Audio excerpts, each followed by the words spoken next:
Tusinzira ku Uganda Lifestyle mwebale nnyo okubanga mutugobera emikono gyaffe gye musinzira nze Waswa Emmanuel muli mutya gye muli mwenna buli omu wooli ng'otufollowinga. Thank you so much for giving us your time era obudde bwe tussaamu nnyo ekitiibwa.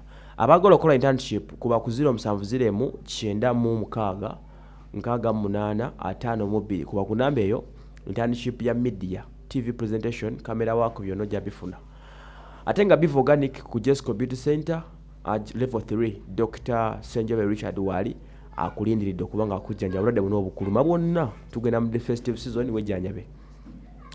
Kakati katandikira no nyini ku Bryan White. Bryan White ono omusajja ajja n'akyankalanya Kampala eno last year y'omu ku basajja baatengeova omwaka okuva omwaka 2018 n'akatundu katono nnyo aka 2011 nono 2019 guno agutandika.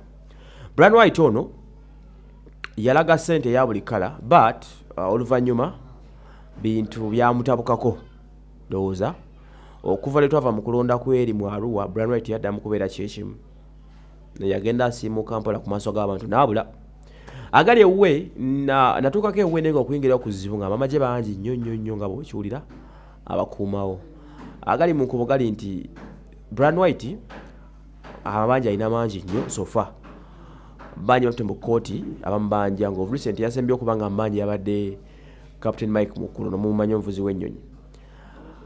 We gafulumidde olwaleero luno nga waliwo ate omukyalo omulala gwe bayita Sarah Matovu. Sarah Matovu ono y'omu ku mikwano gye. Sarah Matovu agamba yawola Bryan White $27,000 egya dola nga gikunuukiriza mu bukadde nga 9 obwa wano nga yali supposed yazimuwa November last year yali supposed okuzimusasula nga wayiseewo emyezi 2 but Bryan White nabanga tarespondize ku kusasula ssente ezo. Then of recent ono mugomuna basalawo bategalagane mukalagana kala Bryan White awayo ssente zino guno omwezi gwe tubaddemu ogw'omwenda ogwetuli mu kumalako nga 5 kyatasobodde okurespondi nga bwati omukyala n'agenda mu commercial court. Commercial court eno kooti etawuluza enkanda z'ebyobusuubuzi n'ateekayo omusango ogwo lebike nti akwasaganya Bryan White amusasule.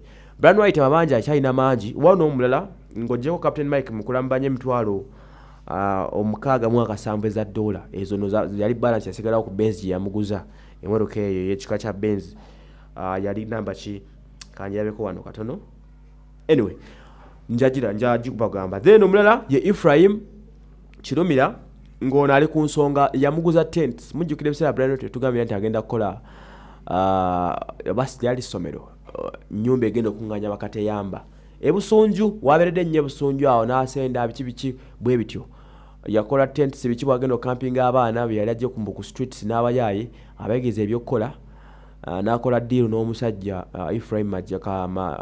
Ephraim oyo Kirumira Majanja amukolera tent za bukadde 130 mu Brand tent centers yayisasula. Then ate n'omusajja omulala ye Alex Binywenda ono naye yamuguza mmotoka kika kya namba UBA mmotoka agimuguza emitwalo gya $16 mbuna zote yaziwaayo bazimubanja. N'olwekyo omusajja waffe tali bulungi alabika okusinza ku biri eyo oba that's why asirikiriddemuko kubanga ne mu mbeera eno yabadonnasa esikembuga ng'akomyo tetwamulabye nnyo lwakuba kale yali agamba nti tali nnyo ku ebyo yeyeberera n'abantu be ba bulijjo bategeera bannaku bategeera taaganya obbeera mabaala. So Bryan White bye musabire ate alabike nti ava mu mbeera gy'alimu tulaba ate bikola ki ebiddako mu bulamu bwe. Nze Waswa Emmanuel katusuubire muli bulungi.